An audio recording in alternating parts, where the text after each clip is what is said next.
Hi, sir. So, the mic, it works. Hey, sir. So, right here in front of you, you got two badass heroes. I got Senior Airman David Moon, who hails from Fort Walton Beach, Florida. He was deployed to Al Dhafra in the UAE for 274 days from October to June. And after a one-way UAV came in, he was able to, as an EOD technician, reverse engineer it and exploit it and push out all of that information to our forces to help support all operations going on across the AOR. And sir, I have Master Sergeant Callie Aberdeen. She was a security forces superintendent deployed to PSAB Air Base for the exact same amount of time. After a barrage of theater ballistic missile attacks, she led the casualty collection of all of the things that were going on there and supported the triage and evacuation of 23 casualties out of the AOR, sir. Sir, Josh Tyndall, fine American here. He's one of my FCCs. They were en route to a further downrange location. He was out servicing the aircraft when the airfield came under a ballistic missile and one-way UAV attacks, not only once, but twice. He stopped servicing, came inside, grabbed 10 people, including the air crew, did a little bunker diving, then returned out to the airplane to continue the mission with 89,000 pounds worth of warfighting materials.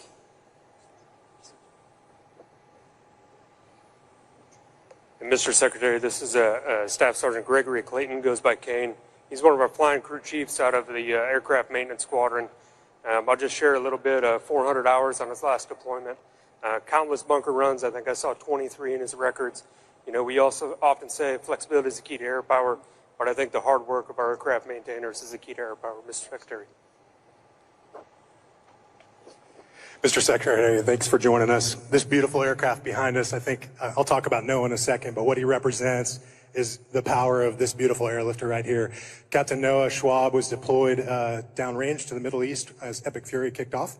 And him and his squadron, he helped organize a blowout from Al Udeid Air Base up to Germany when things got too hot for them. And they continued to execute combat airlift missions under fire day in and day out until that unit came home. So just really proud of him.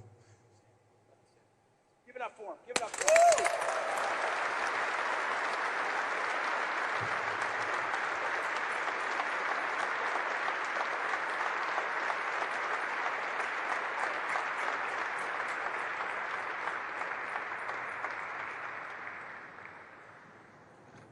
How are we doing today? This will be by far the best part of my day, no doubt. Well, we also had a chance to rename this base today after an incredible senator, so you are now standing on Joint Base Lindsey Graham.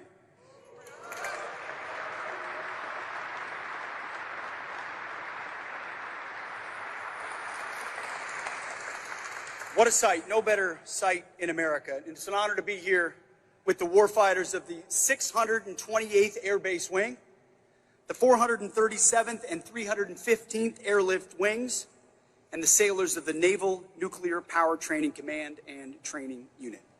Now, when I look out at this crowd, I don't just see great Americans. In fact, that's what I say to my kids when they see our agents or others. They say, who is that? I say, great Americans. That's what you are, great Americans, serving your country at the prime of your life. I don't just see great Americans. I see the absolute backbone of American power projection. You guarantee that when the United States draws a red line, our adversaries know we have the might, the grit, the logistics, and the reach to get it done. You are a reflection of the priorities that we've set from this department and in this department from day one. First, restoring the warrior ethos. We're done with the distractions. We're focused on high standards and shared purpose. It's not about what gender you are, what race you are. It's about the mission we share together, the Constitution we all swore an oath to defend, and how we train, how prepared we are, and the moments that matter the most. The 437th Airlift Wing is pioneering in this effort. Through your Airman Readiness Program in partnership with the Medical University of South Carolina, you are forging tactical athletes. You're building the physical and mental lethality required for high-stress, peer adversary combat. Our second priority has been rebuilding the military, and we're transforming our installations into critical innovation hubs for next-generation warfighting.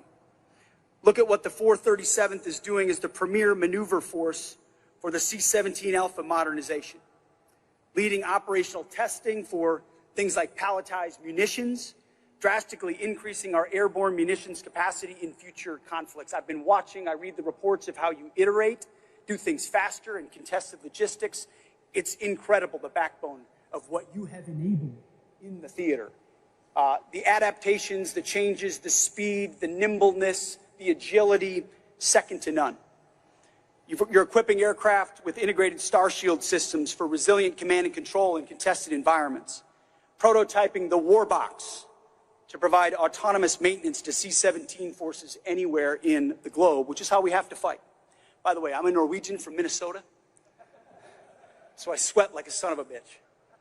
This is South Carolina in August. That tactical innovation is sustained by the relentless home station support of the 628th Air Base Wing, managing over $9.5 billion in physical assets while also providing security and sustainment to the Naval Nuclear Power Training Command and Nuclear Power Training Unit. Your support guarantees the pipeline for thousands of naval nuclear operators and protects the moored training submarines vital to our nuclear triad. And America's military is only as strong as its readiness, which is demonstrated every day by the 1,800 citizen airmen of the 315th Airlift Wing. By seamlessly integrating with active duty force, you provide the combat-ready global airlift that expands our nation's capacity to respond wherever and whenever America is called. And finally, restore the warrior ethos, rebuild the military, and reestablish deterrence. Projecting decisive global power keeps our adversaries in check. As the largest C-17 Alpha Wing, the 437th provides 40% of U.S. Transcom's strategic airlift. You are the primary maneuver element for the Joint Force during critical operations. I don't have to name them, you know them, you've lived them. Epic Fury, Inherent Resolve, Hawkeye Strike, Midnight Hammer, and Southern Spear. In the Middle East theater alone, this wing executed over 847 combat and combat support missions. Concurrently, the 628th is making this joint base the department's premier power projection platform with a heavy focus on the Pacific.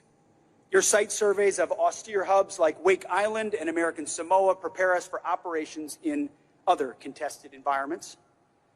By leveraging 3 military seaports, 39 miles of tactical rail, and robust airfield infrastructure, you ensure that we can rapidly deploy heavy armor, munitions, and personnel anywhere on planet Earth in a way no other military can. You are lethal, and you are ready, and because of you, America's enemies are on notice. I wanted to take a moment with my speech and my binder to make sure I got the stats on the back of your baseball card right. I can't memorize all that and wouldn't be able to do it justice if I didn't read it properly. But I want to take a moment to kind of speak from the heart to all of you, because what you do is not easy, and it can devolve into numbers and debates and discussions, and you live it every single day. And having a front row seat to watch these great Americans, the real 1%, has been the privilege of my life. My job is to serve you. In every day and in every way, provide every capability you need and more to ensure you can close with and destroy the enemy and come home. Some of those missions take longer than others. Some of the challenges more contested than others. But you step up every single time. And the message the President always wants me to deliver to you is that he has your back. In every scenario, he has your back, and so do I. This nation asks you to do really difficult things halfway around the world, and nobody does it better than you. And the secret sauce of any successful mission, whether it's Epic Fury, Southern Spear, Midnight Hammer, Absolute Resolve, Hawkeye Strike, you name it, are the logistics behind it. That's the genius of the United States military, is the strategic lift, transcom, logistics, how we move things, people, munitions, capabilities. No one else can touch it, not even close. So a lot of things make headlines, things that we do that are quite effective. All of it is enabled by all of you. Incredible Americans at the top of your game, at the prime of your life, who could have done a lot of other things, and you decided to raise your right hand and serve. And that's why I consider all of you the real 1%, the real elite who give absolutely everything. We love you. We appreciate you. We appreciate your families, all those you serve with. Please pass this message to them as well. They serve alongside you.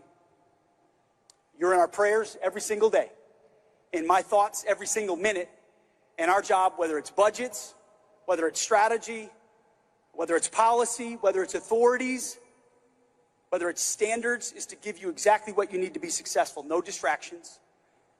The less complications, the better. The more straightforward, the better. And when it comes to the President's directive, he said, Pete, deliver peace through strength, put America first, and apply common sense. And we try to do that across our formations as much as humanly possible. I often ask him, I say, hey, Mr. President, I'm going to go see your troops, this time out in South Carolina. I always ask him, what do you want me to tell them? And his answer is always the same. He goes, Pete, tell them I love them. And he does. And, you know, I'm here with the great Secretary of the Treasury, Scott Bessent, along with your great governor here in South Carolina, Governor McMaster. They both wanted to come along and say hello to the troops as well. But he can attest to that. Scott can attest to that. He's in those rooms with me at the same time as the Treasury Secretary, because it's not just what the military can do. We've got the most powerful economy in the world as well. And when you've got a motivated Treasury Secretary who can pull a lot of levers because he knows how to do it, he can put a lot of pressure on adversaries. So actually, I'll give a moment here to the governor and to the secretary. But first, ladies and gentlemen, give a warm welcome to the Secretary of the Treasury, Scott Bessent.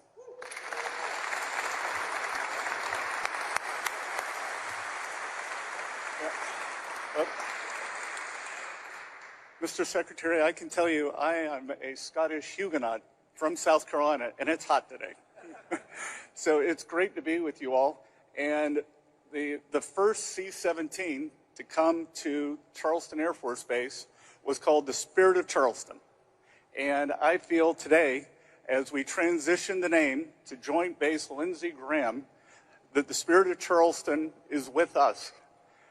That one of my ancestors fought with Francis Marion, the Swamp Fox, which I think I'm going to get in trouble here, is also my Secret Service name. And I did well when I chose it, I didn't realize it had two meanings. So, but I can tell you that everybody who came before you all would be so proud to see you all standing here on the 250th anniversary of our great country. And Senator Graham loved the military.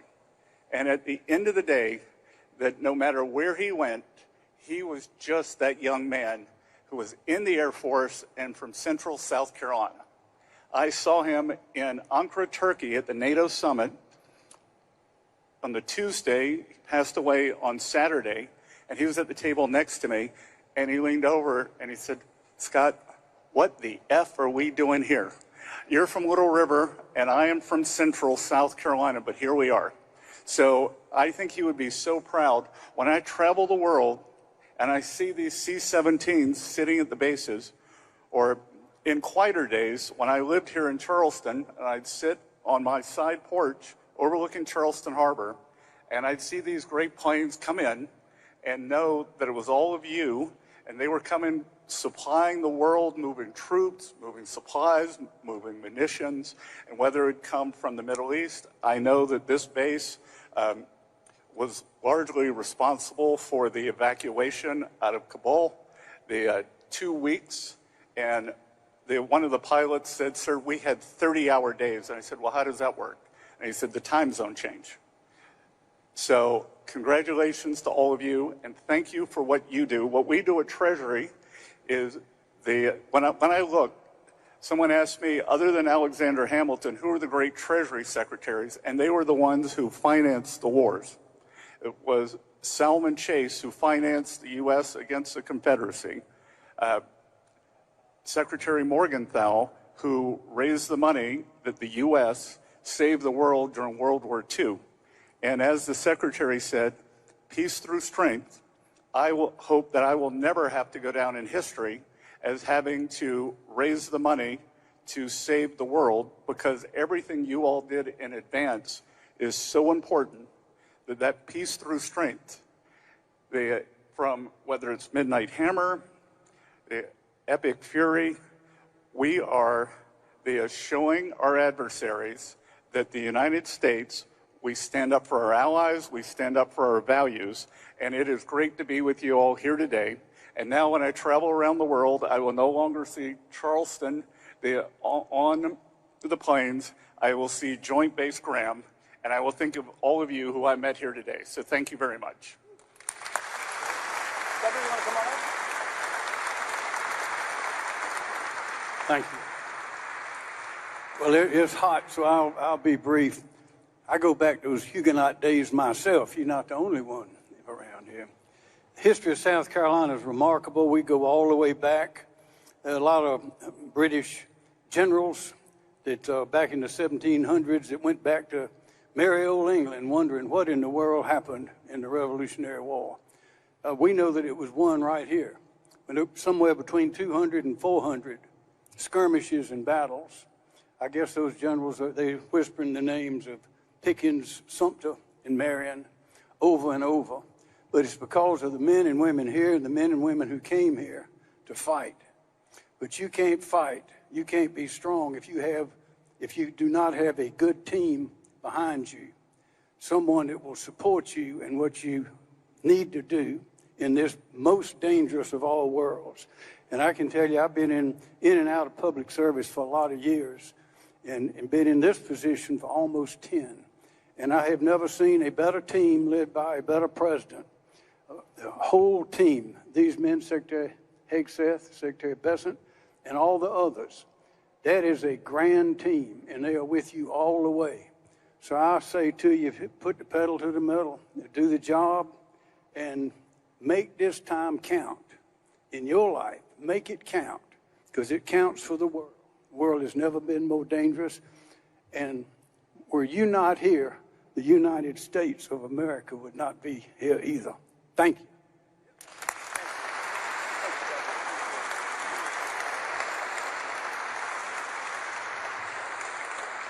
Well, I'll just leave it right there because it is hot. I'll just close by saying we just launched an ad campaign at the Department of War called On the Shoulders of Giants.